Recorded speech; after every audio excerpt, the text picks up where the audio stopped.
Bonjour et bienvenue en tête-à-tête sur France 24. Notre invité cette semaine est Patrick Muyaya, c'est le ministre de la Communication de la République démocratique du Congo. Monsieur le ministre, bonjour. Bonjour Marc. On va commencer avec la situation dans l'Est du pays qui est compliquée. Après l'échec des négociations de Luanda le mois dernier, les combats ont repris de plus belle avec les rebelles du M23 au nord Kivu, mais aussi ces derniers jours au sud Kivu. Est-ce que aujourd'hui c'est une guerre totale? Il faut plutôt d'abord parler de terroristes du M23 et il faut aussi parler de l'armée rwandaise parce que c'est l'armée rwandaise qui opère. C'est bien clair. Encore récemment, il y avait ces rapports du groupe d'experts des Nations Unies qui documentaient de manière claire qu'il y avait 3 4 000 hommes militaires rwandais qui opéraient et qui malheureusement ont repris depuis belle l'aventure terroriste et criminelle dans l'Est de la RDC, contrairement à ce qui avait été prévu d'ailleurs, à différents engagements qui ont été pris, parce qu'au 15 décembre, dans le cadre du processus de Luanda, normalement, tout devrait être conclu. Mais l'absence du président rwandais illustre justement sa volonté de continuer à piller l'Est de la RDC, parce que le fondement principal de cette guerre, c'est une guerre économique. Il faut mettre la main à tout prix et garder la main à tout prix sur les ressources de la RDC. Combien de soldats rwandais? Vous avez parlé de 3 4 000 dans le rapport d'experts, mais d'après vos informations, est-ce qu'il y a plus que ça? Mais d'après nos informations, il peut y avoir plus évidemment, parce qu'il y a régulièrement de rotation et qu'en réalité, les M23, comme on l'a déjà dit plusieurs fois, n'existent pas. C'est un groupe de pantins qu'on met au devant lorsque on a suffisamment avancé. Il y a des rapports qui sont connus d'ailleurs des experts des Nations Unies qui ont eu l'occasion de l'aborder. C'est pas seulement la présence des milliers de militaires, mais c'est aussi la présence du matériel qui a encore une fois été documenté et dénoncé par les experts des Nations Unies. C'est l'occasion, en tout cas, pour les Nations Unies de tirer les conséquences face justement au sabotage du processus de Luanda assumé par le président rwandais et au regard de la processus de Luanda dans ces cas-là. Mais écoutez, le processus de Luanda, quoi qu'il en soit, c'est le processus qui a été mondialement reconnu pour être le cadre qui va... Je n'irai pas comme vous pour dire qu'il est mort, simplement parce que le président rwandais a choisi de continuer d'essaimer la mort dans l'Est de la RDC. C'est les processus d'ailleurs qui méritent aujourd'hui d'être sauvés entre guillemets, tel que vous vous dites, parce que s'il est mort, ça veut dire que toute la communauté internationale aura échoué. Le président de la République, à l'occasion des vœux qu'il a échangés avec les corps diplomatiques, a été clair là-dessus. Nous saluons justement les condamnations répétitives des capitales occidentales, mais nous ne devons plus rester dans les seuils de condamnation. Il faut aller sur des sanctions plus dures parce que des noms sont connus des officiers rwandais qui opèrent et la revendication des actes terroristes posés par l'armée rwandaise et par la M23 par les officiels rwandais ne devrait pas rester sans suite. C'est aussi de cette manière qu'on peut s'assurer de prévenir encore un conflit de plus grande envergure. C'est aussi de cette manière qu'on va s'assurer qu'on fait respecter les droits internationaux. Alors, on a parlé du nord Kivu, maintenant il y a le sud Kivu, avec la prise ces derniers jours par le M23 de la ville de Minova. C'est un endroit stratégique au bord du lac Kivu. C'est un échec. C'est des provinces jumelles. Ça veut dire qu'il y a aujourd'hui cette donc la guerre s'étend. Cette forme. Nous sommes dans une dynamique de guerre, évidemment. Nous sommes dans une dynamique de guerre où il y a une semaine, nos troupes avaient l'ascendant. Mais là, c'est plus le cas. Évidemment, nous sommes dans une dynamique de guerre où parfois vous perdez de bataille, vous gagnez. Mais l'idée ici, c'est que vous comprenez, il y a une détermination du Rwanda à étendre la zone d'influence, pensant justement pouvoir nous contraindre à négocier avec ces pantins terroristes du M23, parce qu'en réalité, lorsque nous disons que les terroristes du M23 n'existent pas, c'est le Rwanda qui agit à travers ce groupe et qui, à un moment, quel que soit le moment, leur imposera l'agenda. Dans l'hypothèse, ils doivent se retrouver en face de nous. Mais pour vous discuter. dites... Quoi qu'il en soit, il y a un processus de Nairobi qui a été prévu pour régler les questions de groupes armés, y compris la question du M23. Mais l'administration sortante aux États-Unis a dit, écoutez, il faut qu'il y ait un dialogue avec le M23. Elle l'a dit par écrit. Vous dites, on ne peut pas dialoguer avec ce groupe, ce sont des terroristes. Mais attention, parce que j'ai eu une discussion d'ailleurs avec les équipes américaine à Kinshasa sur le sujet. Il y a un communiqué qui est sorti qui réagissait spécifiquement et qui a dit clairement tout ce que les Rwandais font avec le matériel de brouillage, notamment de son, y compris des ondes pour les appareils volants, qui paralysent les vols civils, les vols humanitaires des Nations Unies.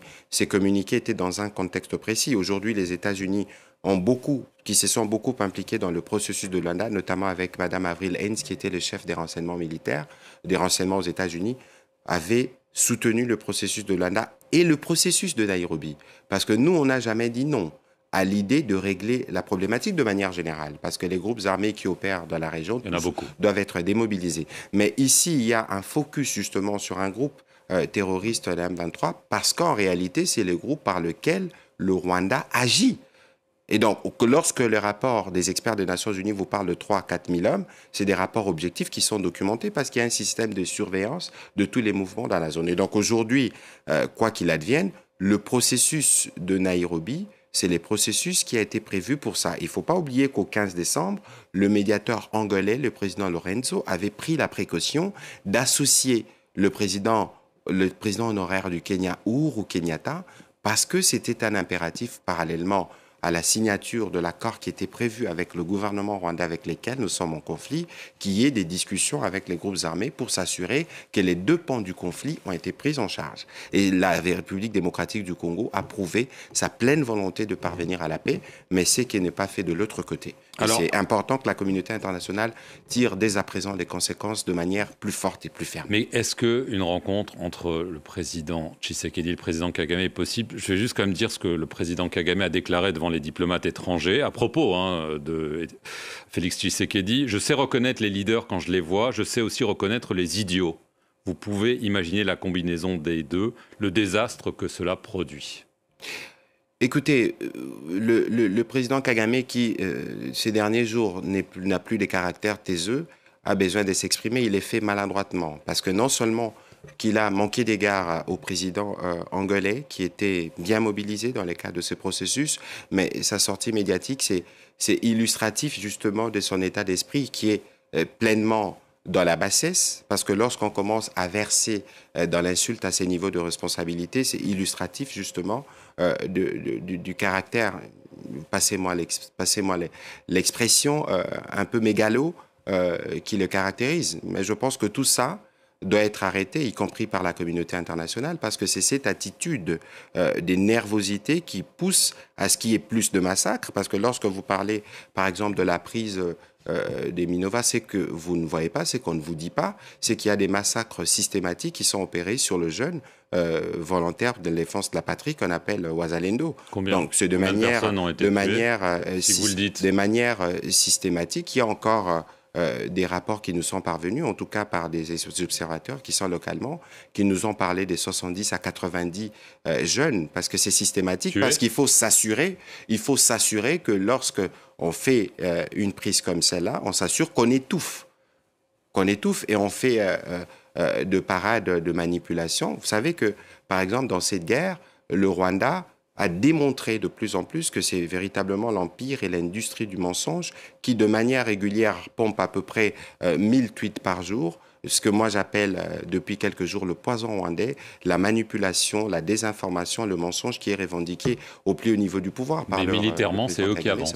Militairement, c'est eux qui avancent. Je vous ai dit tout à l'heure que nous sommes dans une dynamique des guerres où il y a des batailles qui sont remportées par les uns et remportées par les autres. Mais l'idée ici, c'est qu'on ne devait plus justement être dans ce cadre-là, dès lors qu'on avait choisi le cadre du processus de Luanda. C'est pour ça qu'il est important que le Conseil de sécurité, que la communauté internationale puisse tirer des conséquences dans l'immédiat du caractère inutilement belliqueux du président rwandais qui s'est traduit de toutes les manières, y compris par son langage que vous avez relevé tout à l'heure, c'est qui est contraire justement à tout ce qui est mis sur la table comme principe pour restaurer la paix dans l'Est de la RDC. Si ça continue, Nord Kivu, Sud Kivu, voire autre chose, vous êtes prêt à porter la guerre au Rwanda? Écoutez, de toute évidence, toutes les hypothèses pour nous sont à table. Mais la première hypothèse pour nous, c'est de nous assurer d'abord que nous assurons la défense et l'intégrité de notre territoire, que nous protégeons nos populations et que, vous savez, l'option de la guerre est une option qui est envisagée. Nous y sommes déjà, d'ailleurs. Peut-être qu'il faut éviter d'aller dans des conflits de plus grande ampleur parce que ni les peuples rwandais, ni le peuple congolais ne mérite la guerre, il mérite d'échanger. C'est pourquoi l'attitude du président rwandais, je pense que si les peuples rwandais devaient avoir droit à la parole, je ne suis pas sûr qu'il sera encore à la tête de ce pays. Très rapidement, parce qu'on n'a plus beaucoup de temps, l'opposition au Congo pense que Félix Tshisekedi a décidé de changer la Constitution pour pouvoir se représenter à un troisième mandat. Mais où est-ce qu'il a dit ? Le président de la République a été élu. Il le soupçonne de ne pas le dire, mais le président de la République, il y avait des soupçons de ce type avant les élections de l'année dernière, mais vous avez vu que rien de cela ne s'est produit. Le président de la République a été élu à plus de 70% par les Congolais. Il y a donc la légitimité qu'il faut pour engager ces débats-là. On a parlé des débats qui vont porter sur de réformes institutionnelles pour rendre l'État plus efficace. Moi, je connais personne de l'opposition que j'ai eu à rencontrer dans les cadres notamment de mes activités parlementaires il y a quelques années qui a dit non au projet de la Constitution. Ici, dans l'attitude, je perçois plutôt comme une forme de